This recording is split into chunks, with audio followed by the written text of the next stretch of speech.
Hey guys, Richard Blaine here. Thanks for stopping by my Easy Cooking channel tonight. Tonight I'm going to make pizza. Tonight I'm going to make pizza because 2 weeks ago I promised Lindsay Wells, the kitchen witch, that I would make a pizza using her dough recipe. And I did do that, and the pizza was delicious. But I messed up the video really bad and I couldn't recover it, so I couldn't upload it for you guys to see. So this week I'm making the pizza again. I'm making a Neapolitan style pizza. I'm going to be using the recipe that Lindsay Wells uses for her dough, and I'm going to have some minor changes. She used pine nuts in her recipe, and I'm going to use walnuts in mine because I'm allergic to pine nuts. So people might ask, what is Neapolitan? And Neapolitan refers to a part of Italy known as the city of Naples. And it used to be called the Kingdom of Naples, or the Kingdom of Two Sicilies a long, long time ago. It also used to be called the Neapolitan Republics of Italy. And it had many, many changes as the country of Italy was coming into its own. In New York City, where I'm originally from, we refer to people that are descendant of the city of Naples. We call them Nabladan. That's right, Nabladan. It's a New York thing. Get used to it, okay? It's just something from the East Coast. The Nabladan, okay? The deal with Neapolitan cuisine goes way back in European history. Okay, the food of the Neapolitans was actually influenced by the Greco-Romans. It goes back a very long way. Neapolitan pizza, on the other hand, in Italy, is basically just dough and red sauce or San Marzano tomatoes with some mozzarella cheese and some basil. We make it a little more interesting in this country, a little more artisan, and that's what I'm going to do today. So, as usual with YouTube, 15 minutes, and I know there's more than 15 minutes. Let's get going, and I'll see you on the other side.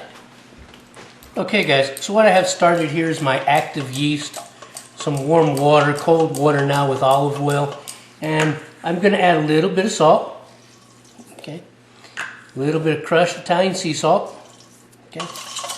Now I'm going to liquefy it in there, okay, a little bit more, there we go, and I'm going to add about half of the flour, AP flour, there we go. This is the base, this is the pizza dough, okay. I'm going to mix this together until it gets nice and tacky, okay. And that's not going to take very long at all. There we go. Starting to turn into a dough. And now we're going to add a little bit more of the flour, about half at a time. Okay. And the dough will get thicker and tackier, and we're just going to keep on. Eventually, this dough will be coming out of this bowl. Alright. There should be enough here for 2 pizzas. Just like last week. There we go. There we go. And I'm just going to continue making this dough, and then we're going to move on to the next step. Okay, so this is the dough. Okay, now you lightly flour up a work surface and you start kneading this dough. Okay, now I'm one of the only foodies I know that actually I don't even like to bake. I don't like to play with dough. I don't like cooking with dough. I don't like making cookies and cakes, but I like pizza, and I like Lindsay's recipe for the Neapolitan dough and the pie. So what I'm going to do here is we're going to knead this dough for about 5 to 10 minutes until it comes out really nice and smooth, and it doesn't take long because this dough recipe is actually a really good one. Okay guys, there it is. I've been kneading this for about 10 minutes, and it's a nice velvety doughy little ball. And here I am right now. I'm going to cover it in a damp rag. Okay. Make sure it locks out anything from the outside. Loosely. Loosely. Okay, just like that. Just with a little moisture. Nice and damp. And I'm going to let this rest for 15 minutes, and then we're going to move on to the next step, which is going to be portioning it out and then letting it rest for about an hour. See you soon. Okay guys, it's been about 20 minutes, and I'm going to remove the damp cloth, and it's expanded a little bit. Okay, so now what I'm going to do is I'm just going to put a little bit of flour here, okay, and I'm going to get both sides covered, okay. And give it a quick little knead. That's about it right there. Okay. I'm going to turn it into a ball again. Okay. And I'm going to portion it out. Make a nice little log. Figure right about there. 2 separate pieces. And what I'm going to do to each of these for about 5 minutes is I'm going to knead them. For about another 5 minutes, I'm going to knead each one. And then I'm going to cover them for about another hour with the damp cloth. Take this one. Okay, so. Okay, guys. There they are. Okay. These are my 2 pizza balls. Okay. Each one of these will make a pizza. Make the sauce however you want. For this recipe, I'm just going to use a nice marinara sauce. This is Pomi marinara sauce. Everyone who knows me knows I love Pomi. Okay. I heated it up. I added a little extra olive oil, some salt, some pepper, a little bit of garlic, and this is what I'm going to use for the sauce for both pizzas. But you can use anything you like. So, all right, so what we're doing here is we're sauteing some baby portobello mushrooms, creminis, okay? And what we need to do to that is we need to add a little salt. That'll help sweat them down. There we go. And a little bit of black pepper. Not too much because we're going to be adding more to the pizza later. Alright. So, we just need to get these sweated. Now, mushrooms are like sponges, so they soak up the oil very quickly. So to help break them down, I add just a little bit of water to the pan. Okay. Alright, the mushrooms have softened nicely and most of the water is gone. So I'm going to make a pit right here in the middle. Okay. Just going to add a little more extra virgin olive oil. And in goes the spinach. Now to this, a little bit of salt.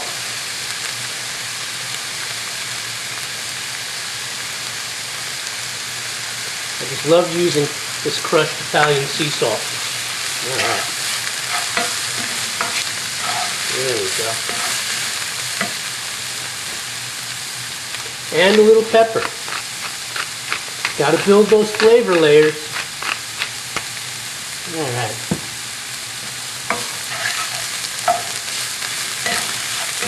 Now, Lindsay used some fresh minced garlic, and I realized today that I didn't have any fresh minced garlic, but the realization is that any kind of garlic will do.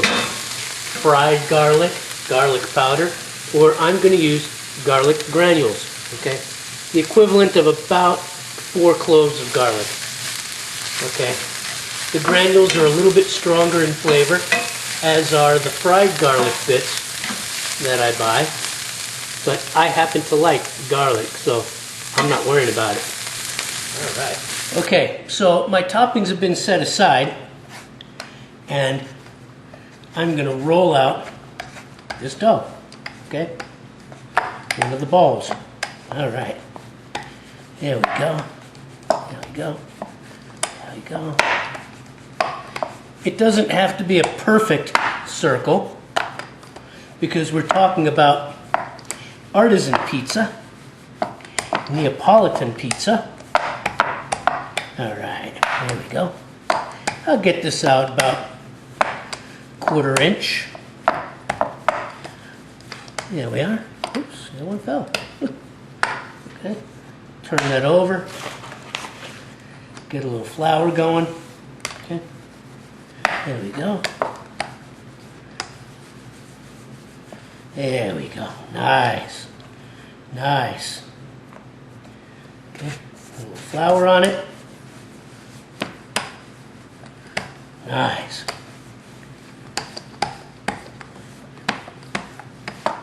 Beauty.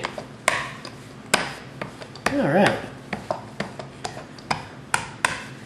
Nice thin artisan crust. Beautiful. Beautiful. All right. Turn it over one more time.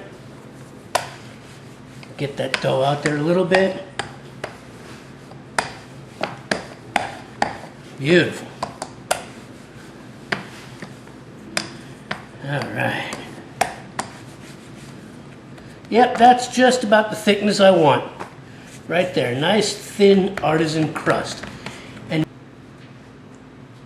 all right, guys, first things first. Before any sauce goes on, a little extra virgin olive oil, okay? A little extra virgin olive oil spread on top of this dough, okay? This will prevent any moisture from the tomato sauce from getting through and creating a soggy dough. It will also allow this dough to crisp and brown in such a lovely way. Okay, guys, so here we go. A little bit of salt, okay? Just a little bit of that salt. Okay. A little bit of freshly ground black pepper. All the way around. There we go. Looks so good right now I could eat it. All right. If you want, optional, some chili flakes. Everyone here who knows me knows I love my chili flakes, so I'm adding my chili flakes. Okay. Get those in there. Okay. And just a little granulated garlic on the bottom. Okay. Just a little granulated garlic on the bottom. All right. Now, to that, we're going to spoon on some of this lovely marinara.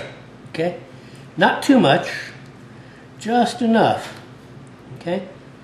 Just enough. All right. And to that, I'm going to add some freshly crushed dry oregano bulbs. This is how we do it in New York City. This is how we roll. All right. Get some of that oregano in there. Instant flavor. All right. To that, I'm going to put some of the mushroom and spinach topping. I'm going to spread this out by hand. It's still warm. All right, guys. So as you see here, I put on some thinly sliced red onion. And on top of that, I'm just going to put a little bit of mozzarella. I'm not going to bury this pizza in mozzarella. Okay, just enough to cover. Okay. The object is not to make it like a melted cheese. It's just to give it some flavor. You want to be able to see what you're eating. Try to get it out to the edges without going overboard. That looks pretty good. A little bit more right there. A little bit more right there, right there. All right. So there we have the mozzarella. Now, to this, I'm going to add some toasted walnuts. Okay. I toasted these this morning. Okay. They're delicious. Okay. I love the flavor of toasted walnuts. I know we're going a little bit beyond the scope of artisan Neapolitan pizza, but this will be a delicious pie nonetheless. I wanted to do Lindsay's dough recipe because I happen to like it. I've seen a lot of dough recipes, and I happen to have taken a liking to this one. Like I said, I'm not big on baking. I don't like playing with dough as far as being a cook, but there are the walnuts, okay? And to the walnuts, last step, my personal favorite, Gorgonzola cheese. Okay, here we go. I would have used pine nuts like in Lindsay's recipe, but I happen to be allergic to pine nuts. So I thought the gaminess of toasted walnuts would go well with the Gorgonzola. As a matter of fact, I know they do, because I make Gorgonzola walnut balls for parties all the time. So there it is. Okay, Gorgonzola on top. And I'm going to put this in a 500-degree oven for about 5 to 7 minutes, maybe 8 minutes. Each oven's a little different. And then we're going to have pizza. Okay guys, so there it is. My artisan pizza using Lindsay Wells' dough recipe. Came out nice and golden brown. And the last and final layer of flavor that I'm going to put to this pizza, for me, because I happen to enjoy the flavor, is anchovies. Okay, this is strictly optional, but I happen to enjoy anchovies on my pizza, and therefore I am putting anchovies on this pizza. Okay? You don't have to. Okay, you don't have to. It's a final step. It's not necessarily Neapolitan. It is Brooklynese. You come from New York, you're some die-hard Italian, and you'll find anchovies on your pie. So there it is. One flat of anchovies added to the pie. I hope you like it. I hope you make this recipe. Remember, it doesn't have to be perfectly round. Neapolitan pizzas are strange geometries. They're not naturally round like store-bought pizzas. Whatever you roll out, it's perfect in imperfection. It's a Japanese thing called wabi-sabi, finding perfection in imperfection. So it doesn't always have to be perfectly round, but it's perfectly delicious. So I'm glad you stopped by, and I'll see you on the next video. Okay guys, so there you have it. My version of a Neapolitan pizza using Lindsay Wells' dough recipe and a couple of little changes. Like I said, I used walnuts instead of pine nuts because I'm allergic to pine nuts. Just remember, when you make a pizza at home, whether it's a Neapolitan or a Chicago style, New York style, it doesn't matter. The shape doesn't have to be perfectly round. Everybody gets caught up in this, it has to be perfectly round, and it doesn't, okay? Because when you go to Italy and they roll out a dough and they throw a Neapolitan together, believe me, it's not perfect. It's not as brown as ours. As a matter of fact, in Italy, in Naples, when you get a pie, it's a little more doughy than what we get here in America, okay? So it doesn't have to be round, but what has to be good is the ingredients you put into it. It can be simple or it can be a little more complex like this, but what makes it is the flavor and not the shape. Any pizza you make in your home, it's all about the flavor and the consistency, not about the shape. This isn't Domino's, this is gourmet home cooking. I want to thank you for stopping by, okay? I'll see you on the next video, and you take care.